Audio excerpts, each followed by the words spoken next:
Hello, good morning, नमस्ते, welcome back to the channel. कैसे हैं आप सब? आई होप कि आप सब बहुत अच्छे होंगे। तो देखिए, सुबह सुबह का टाइम हो रहा है और यहाँ पे जो है मैं जैनिश के लिए मैगी बनाने जा रही हूँ। तो सुबह में ना हम लोग गए थे, मतलब अभी अभी जस्ट दुकान जाके आए हैं और वहाँ से मैगी लेके आए हैं। एक्चुअली ना जैनिश का जो दूध के साथ में पीने वाला पाउडर होता है ना, तो वो मतलब ख़राब सा हो गया है। को बताया था ना कि मैं उसको वो जो ब्रेनीफाई पाउडर आता है ना, तो वही दे रही हूँ। तो वही पाउडर ना उसमें मतलब अलग से एकदम से गांठे गांठे सी हो गई है।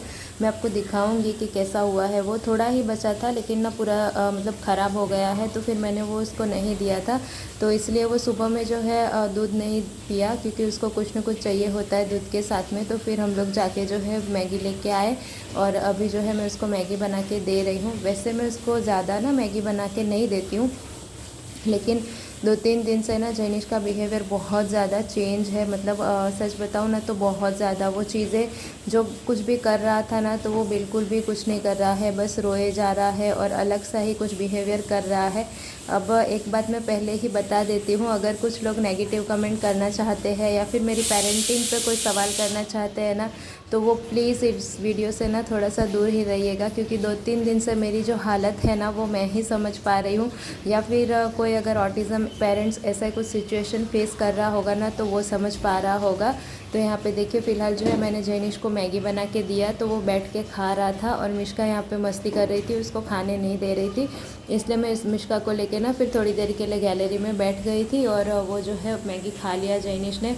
और अभी 2-3 दिन से इतनी ज़्यादा गर्मी है ना, फिर भी देखिए वो ब्लैंकेट ओढ़ के सोया है, जबकि उसको बुखार वगैरह ना कुछ भी नहीं है। और ऐसे ही कभी भी ना वो ब्लैंकेट वगैरह लेता नहीं है। ब्लैंकेट वो तब लेता है जब उसको ना किसी चीज़ से डर लग रहा हो या फिर कुछ ऐसा फील हो रहा हो, तभी। तो उसके बाद में मैगी वैगी खाया उसने और अभी जो है वो थोड़ा सा खेल रहा है।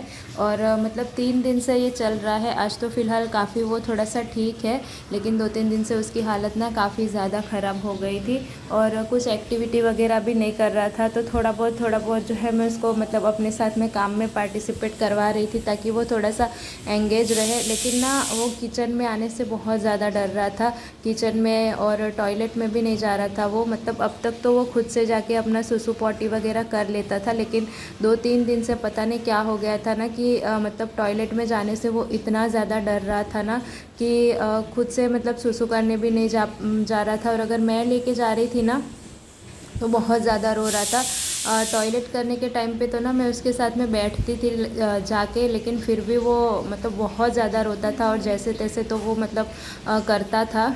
आज देखिए 3 दिनों के बाद ना ये थोड़ा सा अभी किचन में आया था, नहीं तो बिल्कुल भी नहीं आ रहा था।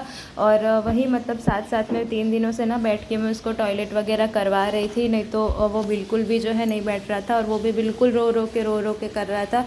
और इतना ज़्यादा रोता था ना कि पता नहीं उसको किस बात से डर लग रहा है। वैसे ही किचन में आने से भी बहुत ज़्यादा डर रहा था, कोई एक्टिविटी वगैरह नहीं कर रहा था, कुछ भी काम नहीं कर रहा था। वैसे मैंने एक वीडियो डाला था जैनिश के चैनल पे, उस पर आपने देखा ही होगा ना कि जैनिश मेरे साथ में किचन में खड़े रह के सब्जियां काट रहा था।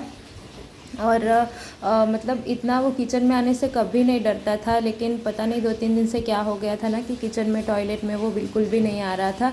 और ये पहली बार का नहीं है जब ऐसा हुआ है। मतलब ऐसा ना जैनिश के साथ में अक्सर होता है कि जब वो एकदम ठीक होने को आता है ना, कि सब कुछ ठीक ठाक चल रहा होता है ना, तभी कुछ ना कुछ गड़बड़ हो जाती है। पता नहीं किसकी नज़र लग जाती है, क्या हो जाता है ना कि मैं बहुत ज़्यादा परेशान हो जाती हूँ। फिर इतनी ज़्यादा मेहनत लगती है ना एक एक चीज़ सिखाने के पीछे, और उसके बाद में जब ऐसा होता है ना तो मन एकदम से ना मतलब डिसअपॉइंट हो जाता है ना, बहुत ज़्यादा दुख होता है सच में।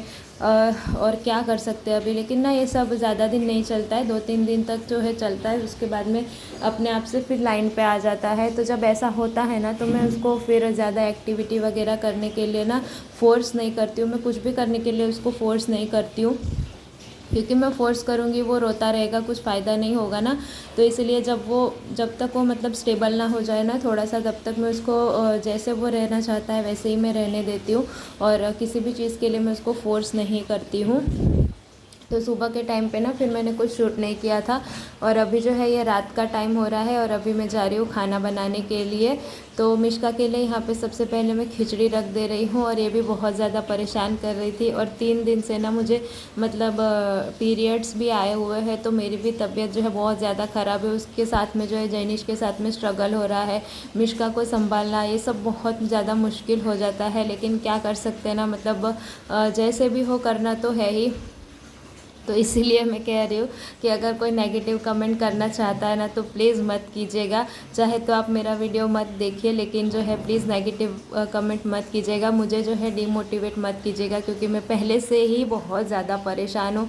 मतलब किसी के साथ में अगर ऐसा हुआ हो ना तो तभी वो समझ सकता है, नहीं तो जो है वो बिल्कुल भी नहीं समझ सकता है। कहना बहुत आसान होता है कि हाँ आप अपने बच्चे को ये नहीं करवाते, वो नहीं करवाते, ऐसे नहीं रखते, वैसे नहीं रखते, लेकिन जो जिसके ऊपर बीतती है ना तो वही जानता है। तो यहाँ पे देखिए मुझे जो है बीन्स की सब्ज़ी बनानी थी, तो मैंने जैनिश के साथ में ही बैठ के थोड़ी सी बीन्स काटी थी। और उसके बाद में अभी जो है वो बीन्स की फली जो है ना वो बैठ के थोड़ा थोड़ा सा खा रहा था, तो फिर मैंने उसको छोड़ दिया खाने के लिए। मतलब थोड़ा सा वो खेल रहा था अपना ही, और मैंने जैसे कि कहा कि मैं उसको ज़्यादा कुछ भी एक्टिविटी वगैरह करवाने के लिए फ़ोर्स नहीं करती हूँ। और ये वाली कढ़ाई जो है ना वो मैंने नई लाई है, आज ही लाई है। एक्चुअली ना मेरे पास पुराना एक छोटा सा कुकर और कढ़ाई पड़ी हुई थी जो कि ख़राब हो गई थी, तो उसी को देख के जो है मैंने ये वाली स्टील की कढ़ाई लाई है। तो एल्यूमिनियम का ना मेरे साथ में बहुत ज़्यादा ख़राब एक्सपीरियंस रहा है। मैं जो भी एल्यूमिनियम के बर्तन लेती हूँ ना बहुत ज़्यादा ख़राब हो जाते हैं, तो इसलिए मैंने अब जो है स्टील का ही लिया है, और स्टील का ही ज़्यादा अच्छा भी होता है। तो यहाँ पे मैं बना रही थी बीन्स की सब्ज़ी। तो यहाँ पे जो है मैंने प्याज में बोल रही हूँ, ऑयल में जो है तेल डाला था, जीरा डाला था, उसके बाद में प्याज डाला था, प्याज को अच्छे से थोड़ा सा फ्राई किया। उसके बाद में अदरक लहसुन का पेस्ट डाला, और उसके बाद में ना अच्छे से उसको ब्राउन होने तक भून लिया। उसके बाद में टमाटर डाला, और हमारे जो सारे रूटीन के मसाले होते हैं ना वो डाले, और नमक वमक डाला, और उसके बाद में बीन्स और आलू डाल के ना अच्छे से पका लिया था। और यही था आज का डिनर। और ऐसे टाइम पे ना मतलब सपोर्ट की बहुत ज़्यादा ज़रूरत होती है। अगर हस्बैंड आपके साथ में है वो सपोर्ट कर दे, या फिर कोई घर वाले साथ में है वो सपोर्ट कर देना तो थोड़ा सा अच्छा लगता है। लेकिन अगर सारा काम अकेले अकेले अकेले अकेले करना पड़ जाना तो बहुत ज़्यादा मुश्किल होती है। और मेरे यहाँ तो कोई है नहीं फ़िलहाल, तो हस्बैंड थोड़ा बहुत सपोर्ट कर देते हैं, बाकी जो है फ्रस्ट्रेशन ना हो जाती है। वैसे अभी तो आदत हो गई है, लेकिन अपने बच्चे को ना ऐसे देखना बहुत ज़्यादा मुश्किल होता है। जब मैं उसको रोते हुए देखती हूँ, जब मैं देखती हूँ ना कि कोई चीज़ वो नहीं कर पा रहा है, या फिर किसी चीज़ के लिए बहुत ज़्यादा स्ट्रगल कर रहा है ना, तो ये बहुत ज़्यादा मुश्किल होता है। छोटी सी छोटी बातें सिखाने के लिए ना मुझे कम से कम उसको 100 बार बताना पड़ता है। कुछ कुछ चीज़ें वो बहुत अच्छे से सीख जाता है, लेकिन बाकी चीज़ें ना सिखाने के लिए बहुत ज़्यादा टाइम लगता है। जैसे कि जो ऑटिज़म पेरेंट्स हैं ना वो लोग समझ ही सकते हैं, जो नॉर्मल पेरेंट्स हैं ना वो सच में बताऊँ तो नहीं समझ पाएंगे मेरी प्रॉब्लम को। और मतलब चाहे आप कितना भी कह लो ना कि हमारे बच्चे आपके बच्चे एक जैसे ही है, लेकिन ऐसा नहीं होता है, बहुत डिफरेंट होता है उन बच्चों में और इन बच्चों में। आप लोग ना कभी अगर ऐसे किसी बच्चे को देखें ना तो प्लीज़ उनके पेरेंट्स को समझने की कोशिश कीजिएगा, उनकी जो भी हो सके ना मदद करने की कोशिश कीजिएगा, यही उनके लिए जो है हेल्प होगी। और मैं यही चाहती हूँ कि थोड़ा बहुत ना ऑटिज़म को लेके अवेयरनेस आए, ताकि लोग ये ना कहे कि नहीं हमारे बच्चे और आपके बच्चे जो है सेम ही है। सेम नहीं होता है, बहुत ज़्यादा डिफरेंट होता है। और मैं नहीं चाहती कि किसी के भी बच्चे को ना ऐसी प्रॉब्लम हो, कोई भी जो है मतलब ऐसा बच्चा हो जैनिश के जैसा सेम हो, क्योंकि बहुत ज़्यादा तकलीफ़ होती है। हमें तो जो तकलीफ़ होती है वो तो अलग ही बात है, लेकिन मतलब बच्चों को खुद ही कितनी ज़्यादा तकलीफ़ होती होगी समझ सकते हैं ना आप।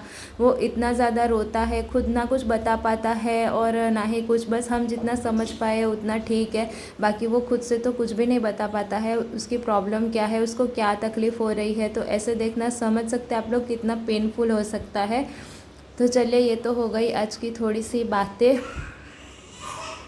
और लगभग ना सारा खाना मेरा यहाँ पे बन चुका था। तो अभी बस मैं रोटियाँ सेक ले रही हूँ, और आजकल ना मेरी रोटी काफ़ी अच्छी बनने लगी है मतलब कहते हैं ना कोशिश करते रहने से जो है तो कभी ना कभी चेंज आता ही है। तो मेरी रोटियाँ ना पहले बिल्कुल भी नहीं फूलती है, लेकिन आजकल जो है मतलब 2-3 रोटियों के अलावा ना मेरी बाकी की रोटियाँ फूलने लगी है। मतलब आधी रोटी फूलती है, आधी नहीं फूलती है, ऐसा हो रहा है। तो प्रैक्टिस प्रैक्टिस से चलिए आ ही जाएगी मुझे रोटी बनाना भी ठीक से। और वैसे तो ना मतलब नहीं भी फूले ना तो भी मेरी रोटी सॉफ्ट ही बनती है, कड़क तो नहीं रहती है, लेकिन फिर भी मैं चाहती हूँ ना कि रोटी अच्छी अच्छी फुली फुली सी बने। और इसके बाद में ना रोटी बनाने के बाद में मैंने जैनिश को खाना दे दिया था, क्योंकि जैनिश यहाँ पे देखने आया था, उसको भूख लग गई थी तो। और उसके बाद में मैंने मिश्का को भी खिला दिया था। और फिर जो है मेरे हस्बैंड सबसे ज़्यादा लास्ट में खाते हैं, क्योंकि उनको ना खाने के तुरंत बाद ना नींद आने लग जाती है, तो इसीलिए। तो यहाँ पे सबसे पहले मैं रोटियाँ सेक ले रही हूँ, फिर जैनिश को तो मैंने खाना दे दिया था। और जैनिश को ना रोटी सब्ज़ी ना खुद से खाना इतना नहीं आता है, मैं सच में बता देती हूँ कि वो मतलब रोटी सब्ज़ी इतना खुद से नहीं खा पाता है, उसको तोड़ तोड़ के 2 कोड़ बना के दो तो खा लेता है। और आज की इस वीडियो को करती हूँ यहीं पे एंड। Bye bye.